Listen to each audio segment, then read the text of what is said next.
You're listening to the Future Tech Podcast with Richard Jacobs. Future technologies such as artificial intelligence, stem cells, 3D printing, gene editing, Bitcoin, blockchain, the microbiome, quantum computing, virtual reality, and exploring space are much closer than you might think. In fact, many early versions of these technologies are in play right now, and the companies that are using these technologies are the focus of this podcast. My goal for you, the listener, is to learn from these podcasts. You may very well learn something that may change the course of your life for the better, steer you towards a new career, or give you insight into addressing a thorny medical problem. Remember, this podcast and its content is informational in nature only. No medical, tax, legal, financial, or psychological advice is being given. If you've enjoyed the podcast, please listen, subscribe, like, and tell your friends about it. Thank you.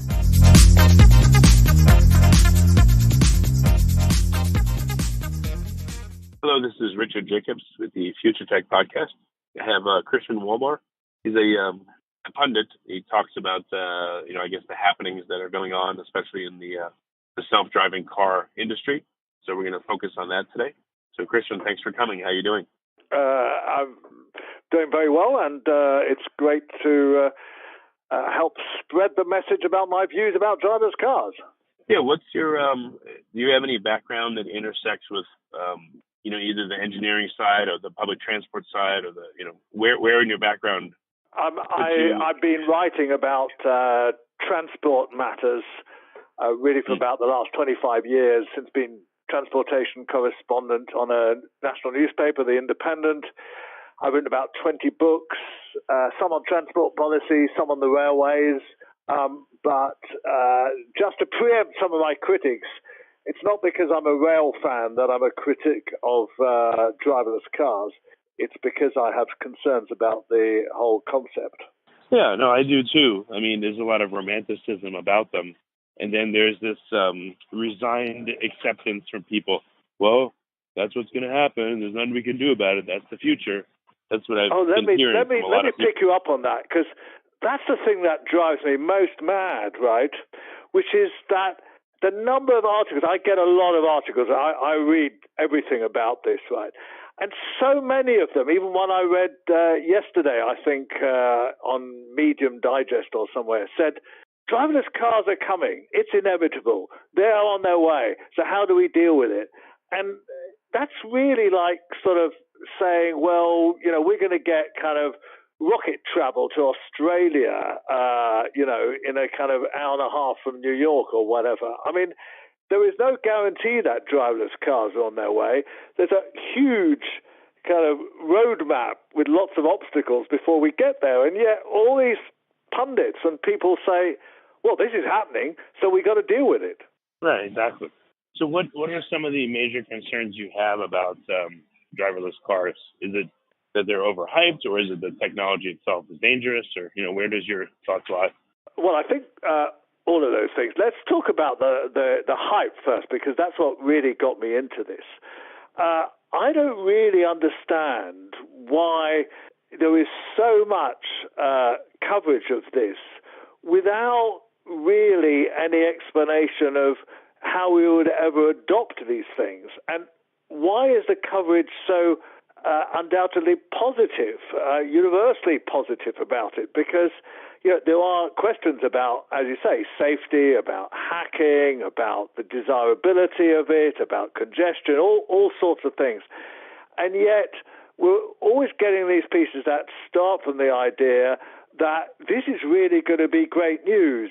It's going to save lots of lives. It's going to enable kind of older people, as they kind of lose their faculties, to continue being in cars. It's even going to enable blind people to be in cars and so on. And I started by actually swallowing some of that hype and thinking, oh yeah, this is really kind of amazing. And then I started to look at it, and I suppose you can look, first of all, you can object to the technical aspects and then the social aspects. But just looking at the technical aspects first, driving a car is an incredibly difficult thing to do. We're alert all the time. We see hundreds of things going on at the same time. And as human beings, we're pretty good at it. I know we kill, in America, you kill 35,000 people a year, but, that's one person every 100 million miles or so, which is not bad, and shows that we're fairly good at it. And some of those people who get killed are drunk or whatever, or just driving far too fast, or just plain stupid, and we could avoid those crashes. So the idea that suddenly we'll get driverless cars and we'll save all these lives, that would only work if everybody was in a driverless car, and everybody was actually able to have a car that was 100% safe and would not be hacked. There'd be no software glitches and so on. And you only have to look at those two 737 accidents of the last few months to see that software is not always reliable and difficult. Okay, so that's the first thing. The technical aspects are nowhere near there. Secondly, you have to kind of look at the ability of these cars, even if they did exist, to negotiate very difficult situations. At the moment, the car's being operated by Waymo or whoever. Waymo is way ahead technically. Who operate these cars are doing so in very contained, safe areas. Tend to be American towns built on a grid system, not enormous amounts of traffic, although some, and they drive conservative way. Quick question. I thought, I think it was in China, somewhere in Europe or maybe in China, I read they're going to do a 1 mile stretch of it would be like an HOV lane, but it'll be a autonomous car lane only. So I guess that's close to reality. Still, walled off a bit. But have you read about that? Well, yes. I mean, let's look at that.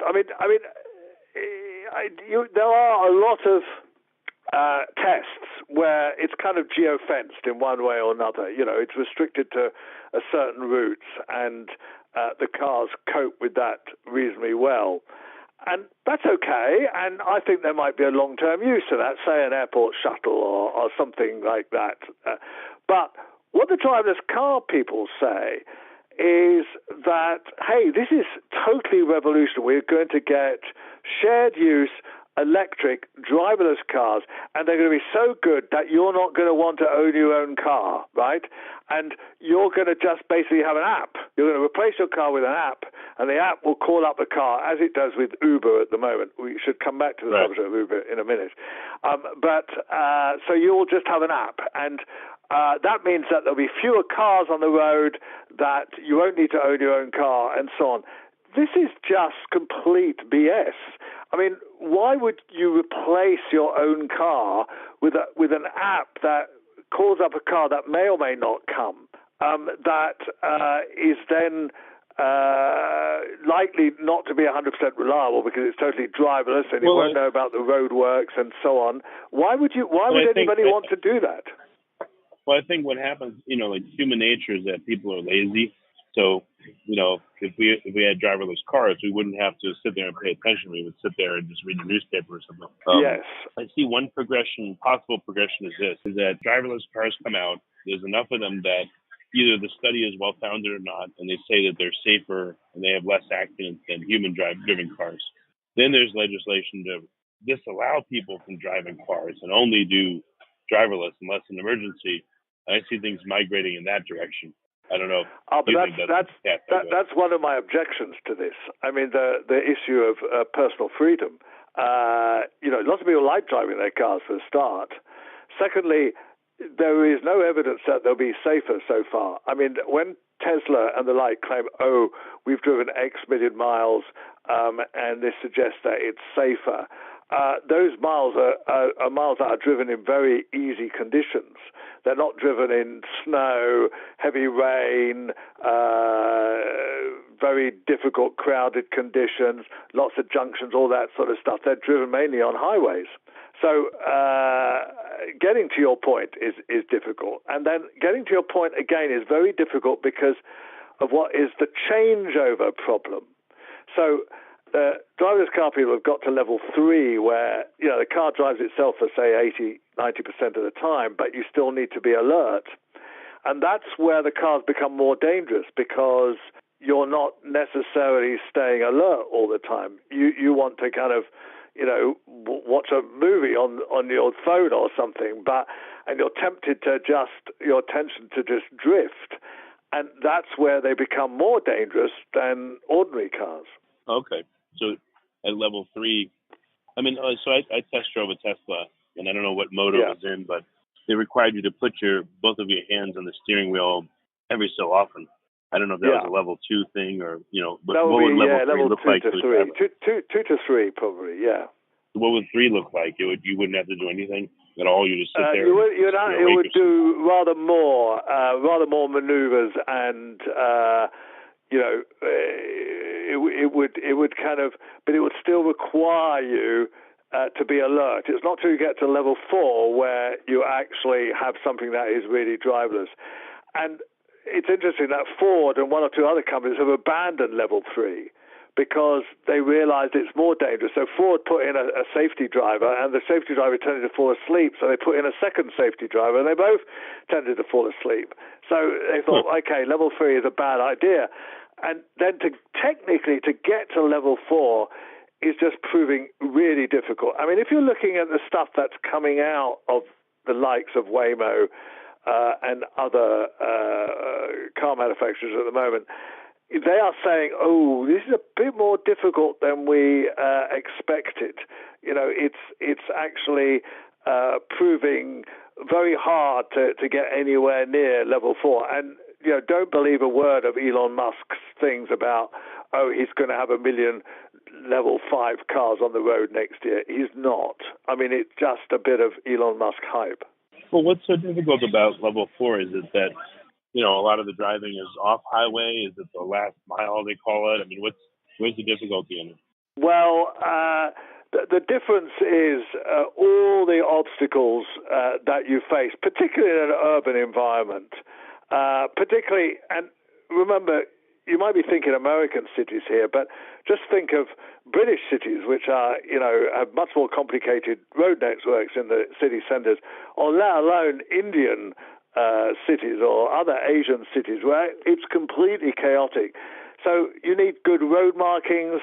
You need, they have great difficulty in snow. They have great difficulty in heavy rain. To get to level 4, you have to.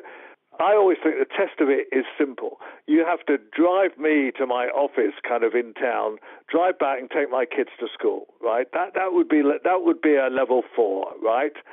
And there is nothing approaching that at the moment. And lots of companies are saying, well, we'll get there, in 3, 4, 5 years' time. But it's always, I've been looking at this, I've been studying this about 4 years, and there is always everything's going to happen in 3 years' time. It's quite amusing, really. They push these predictions of how they're going to get there. And then ultimately there's two problems that I think are insuperable. One is the fundamental problem of what happens when you stand in front of the car. It has to stop for you, right? It can't be programmed to kill you. So if you put a lot of these driverless cars in an chaotic urban environment, we don't have a jaywalking law in the UK, and some European countries don't, some do.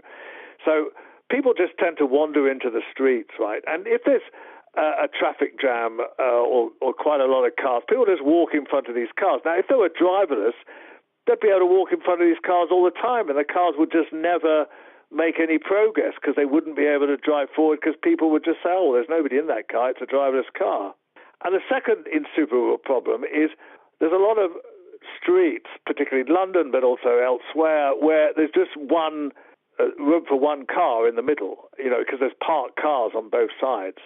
And teaching driverless car the etiquette of, flashing your lights and letting somebody through, or pushing your way through or whatever, I think is a near insuperable problem. We operate by looking at people's eyes and communicating them, and the idea that you'd have every car connected with every car is so complex, so difficult that I don't know how old you are, but I'm in my 60s, but I don't think it's going to happen in your lifetime. Well, I worry about cars communicating with each other. I mean, I envision, I mean, we're going down a different tack here, but I envision in the near future, someone in some country, they're going to be driving, all of a sudden the doors will lock in over the speaker, it'll say, you've been kidnapped. Well, why not? You've been kidnapped, and if you don't wire $1 million to this account, we'll kill you, everyone in the car, Yes. Drive you off the road. Unless you put $10,000 in somebody's account. Yes, I mean, there is that issue that you are giving an awful lot of power to the car, and you don't really know who is powering the car. But let's just throw in one more point here, which is that why is this thought to be desirable? Because it doesn't solve any of our transportation problems. Okay, you can sit in the back of the car and read a book, or look at Google more likely. But it doesn't solve the congestion problem. Quite the opposite. There'll be a lot of these driverless cars around. And the only reason that the OEMs and the tech companies are saying, there's going to be fewer cars, you'll just have your app, is because they realize that if we all owned our own driverless car, there'd be even more cars on the road because there'll be lots of these empty things driving around. And they have to then put the argument, well, no, actually, you're just going to have an app and not have a car anymore. You're not going to own it. There's nothing to indicate that people don't want to own their own cars. I mean, they like having their baby seat in the car. They like having, a particular model of car, either a small hatchback or a great big Cadillac, whatever. There's no, at the moment, we don't have to own our own car. We've got Uber if we really want it, but we kind of like having the immediacy of having our car outside, apart from some millennials and Uber, people, some people. Well, Uber hasn't yet gotten to the point where it's cheaper than owning your own car. If it ever gets to that point, there may be a different dynamic. I don't know. Well, their argument, of course, is that they're going to get driverless cars and that therefore it'll become much cheaper. But there's no evidence for this. These cars will be very expensive because the sensors and the LiDAR and all the other, and they probably have 10 computers on them. They're going to be extremely complex vehicles. So the cost price might be much higher than a normal car. What's more, if Uber is going over to a driverless model, who is going to own these cars? At the moment, they offset the capital cost onto the owner drivers. But I've never understood their business model. I've questioned people from Uber about this, and they're not really able to answer it. But if they didn't have the drivers, they'd have to own all the cars or lease all the cars, which would be an added cost. So the idea that these driverless cars will bring much cheaper taxi transport for Uber users, I think is completely fanciful. It's again part of the hype, and I think it's very interesting that Uber's IPO only yesterday has actually not done as well as expected, because I think a lot of people are understanding the sort of points I've been making. Let alone the fact that Uber has never made any profit, but I think its future is not as rosy as it paints, because it won't ever get to this driverless car situation. Well, Uber is it's not making profit, it's losing billions. Yes, that's right. And the idea that it would then have to buy all the cars and yet kind of make a profit, I just don't see how that works. What I've thought about is that a car could very quickly turn into a tool for surveillance. I mean, if you do have these driverless cars, or as cars get more technologically advanced, a lot of cars have a rear-facing camera to back up and all that, but at some point soon they'll have cameras all over them, and I can see them reporting in on all kinds of activity, being co-opted by governments to, for the cameras to be used for the public or used by the police. So I could see cars reporting on other cars and all kinds of other activity. I don't like that. Well, we already have that. We already have that to some extent in this country with what's called automatic number plate recognition, ANPR. And there is no doubt that... But on the cars themselves, imagine on cars themselves. Imagine every car having that ability, and the footage from each car being logged and kept, and to view everything else around them. I mean, then it really gets expensive and invasive. No, I totally agree with you. I think this is a very dystopian kind of future that is being portrayed, whereas the the driverless car supporters say, "Oh, this is a wonderful future. We'll be able to green over the suburban roads because there'll be fewer cars and so on." And they never really discuss the security implications, the hacking implications, and then just the sheer desirability of this, the fact that nobody has really ever asked for this future. There is no clamor for driverless cars.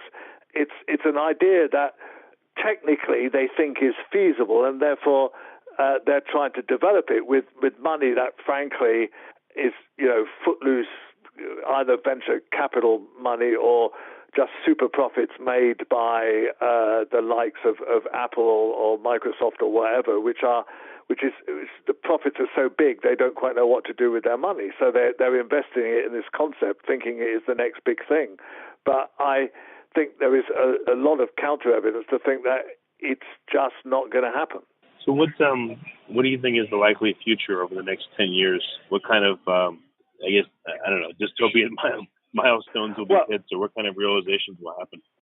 Well, I think in terms of driverless cars, I think there will be some limited geofenced usage, but I think that the notion of these driverless shared use electric cars will be quietly ditched, and there might be some limited use.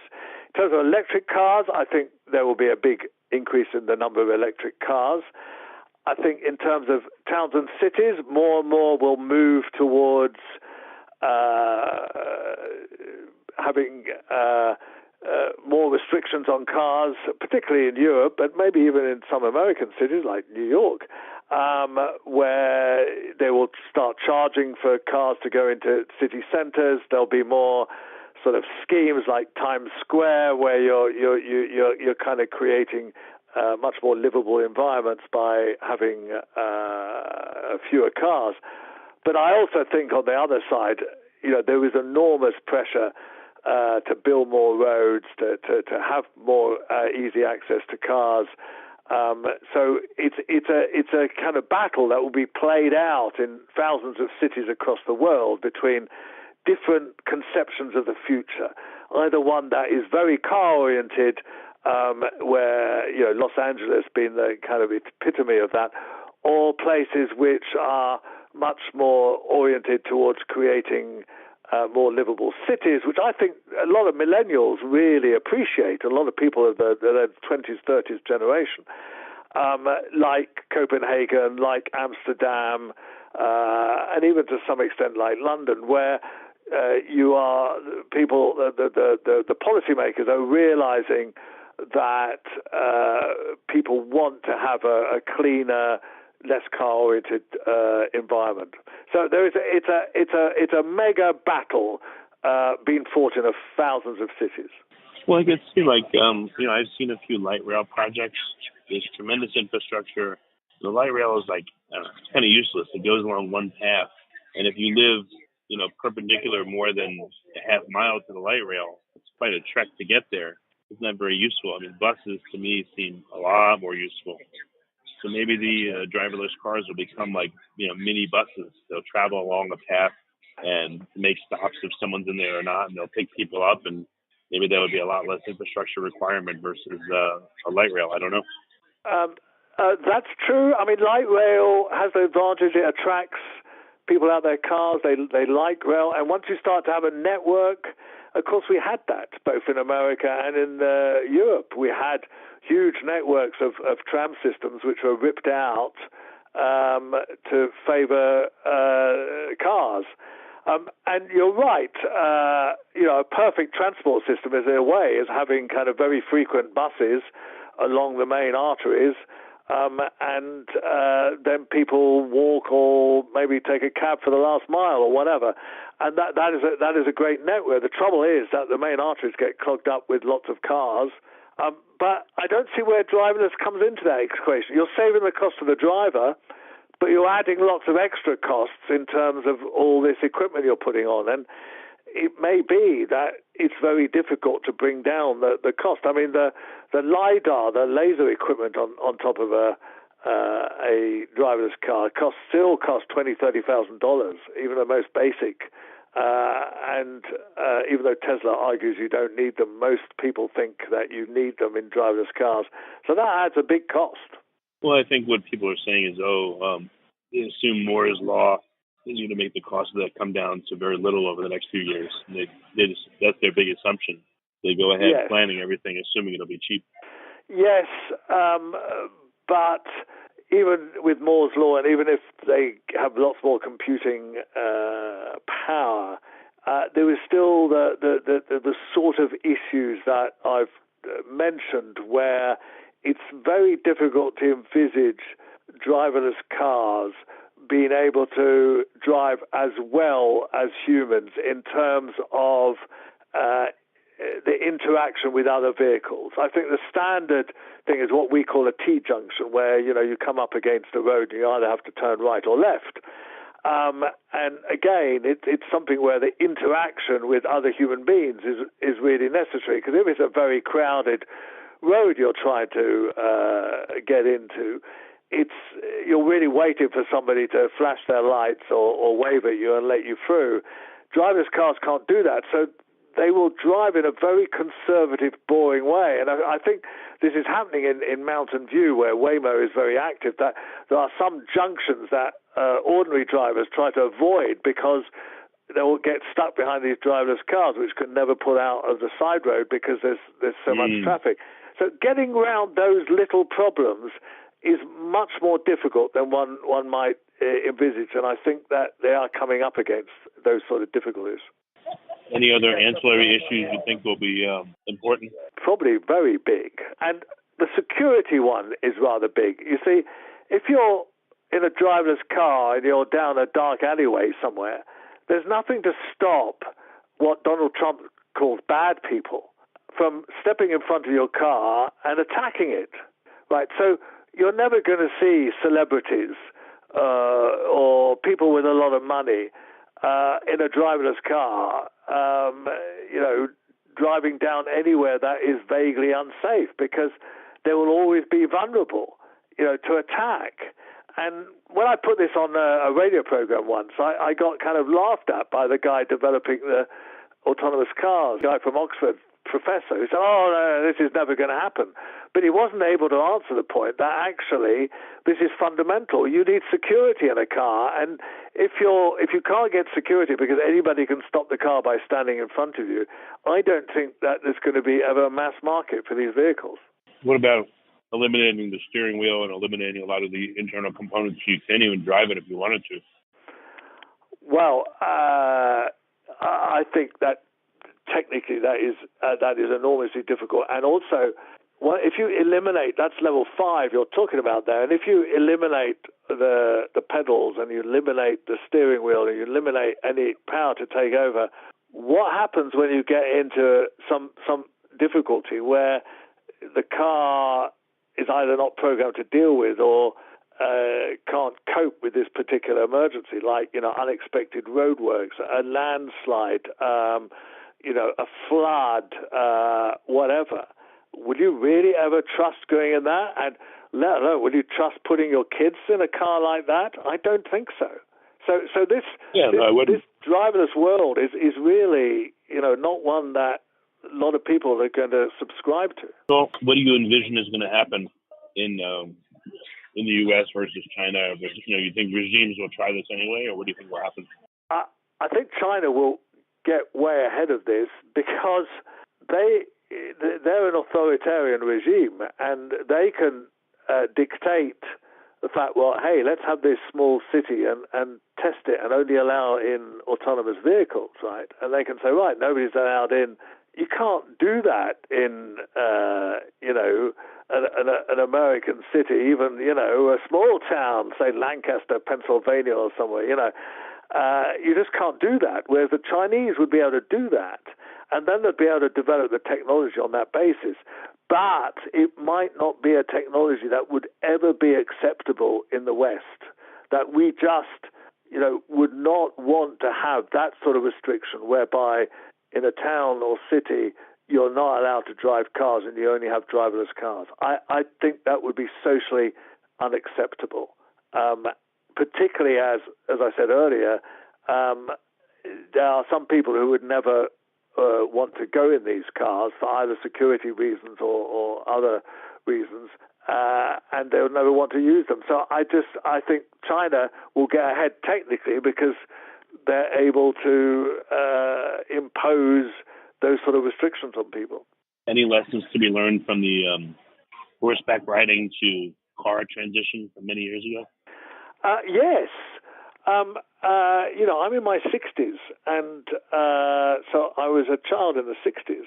And do you know the milk? And I lived in London. The milk was delivered by a horse and cart, right? That was in 1960s. So, and interesting enough, the delivery van from Harrods, the store, was electric.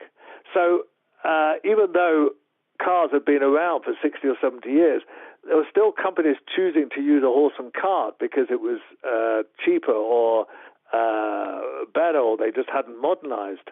And that shows just, we're used to saying technology is kind of introduced very quickly. Well, it is at the top end, but it doesn't necessarily become universal. So the idea that we would all be in driverless cars very soon, I think, is completely fanciful. There will be an enormous transition period, if ever it is possible to have a totally driverless car world, which, you might gather I don't think is feasible, but, one can never say never. What percentage of cars on the road being driverless do you think would create a lot of notice and change the how driving happens for everybody? Yes. I mean, it would. Say there was 10 or 20% of these cars on the road, it would drive people mad. That get really angry at the way these things are driving. So they would start to drive less well and try and squeeze these cars and overtake them in difficult conditions just because they were driving so slowly. Particularly if, in areas where maybe the road markings have been rubbed out or it snowed a bit or whatever. So I think the only way that these cars will be introduced is through geofencing. And I think you'd only be able to geofence kind of very limited shuttle areas, like, as I say, an airport shuttle or something like that. I just you bring up a good point. You bring up a good point. Imagine you do have significant geofencing in a city, then it snows, everything gets covered over. What do you do? Yeah, exactly. Exactly. What happens to these cars? They will have to teach them somehow to drive in the snow, and that might be very difficult to do. And also, I mean, would you really want to say go over the Rockies in a driverless car? Go up to a ski resort in a driverless car with lots of what we call hairpin bends? I mean, you'd be a bit nervous about that. You'd really hope that the GPS was accurate. I mean, it's supposed to be accurate to 10 centimeters or something, but you'd sweat a bit, wouldn't you? Kind of, going around these corners, with a precipice next to you. What if they had they tested driverless cars in the death road in Bolivia? Have you ever seen that? It's this road 200 people a year die on. Imagine a driverless car in there. Oh, jeez. Absolutely. I mean, there's a million scenarios where you can't quite imagine this happening. And remember, that's another bit of hype. Elon Musk promised that he'd drive from coast to coast last year, didn't he? We haven't seen that yet. That's right, yeah. I mean, driving a driverless car. We haven't seen that yet. Well, very good. So what's the best way for folks to get an honest or a more rounded view of what's really going on with driverless cars? Should they be interested? Well, I follow a variety of websites like Wired and Medium and several others where the trouble is a lot of the stuff is geared towards hype. But even the hype is interesting to read because you can start to kind of critique it. but there's quite a lot of stuff coming out which is more critical. And I have noticed in the last year that the tone has changed from one where everybody was totally optimistic and saying, oh, this is all going to happen, to people saying, well, we're not quite sure. And even the boss of Waymo, whose name escapes me at the moment, has said that he finds it difficult to imagine that these cars will ever operate in rural areas. So we're beginning to see a trend. It'll be interesting to see how long it takes the stock market, the stock exchange, to see this. My view is that this is a bubble that will burst. There is so much money going into this, but at some point, if people realize that there isn't really going to be any end product out of this, they might all start pulling the plug. Very good. What about getting in contact with you? Christian Wolmar is my best, www.christianwolmar.co.uk, or my Gmail is christian.wolmar@gmail.com. All those ways are good, but particularly my Twitter, I do a lot of this stuff on Twitter, @Christian Wolmar. Well, that's great. Well, Christian, thank you for coming on. I really appreciate it. That's a pleasure. Please, when you post it, do so I can tweet it out.